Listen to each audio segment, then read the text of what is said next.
Hey everyone, welcome back to another tech video. In this video, I'm gonna show you that how you can resolve the problem. Problem is that your Telegram app stuck on connectivity. Just like that, I'm gonna go to my Telegram and I'm not signing in because in my region currently Telegram is now banned, and you see that when you just go to the list of a country where Telegram is banned. So in that which our country also involved, that is Pakistan. So make sure that you just check out that your Telegram app is banned in your country or not.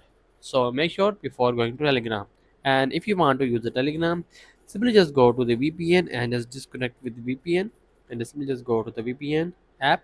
You cannot download from any place app store and enjoy from the iPad, and just connect the VPN from in which from that country where Telegram is working right now. So make sure that you just done that.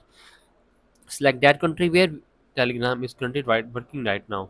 So after on the VPN, and just go to Telegram and just sign in your account, telling the number and verify with your code, and you can use Telegram with any problem and not getting any problems. So that's the video. Make sure you like our video and subscribe our channel for more tech related videos.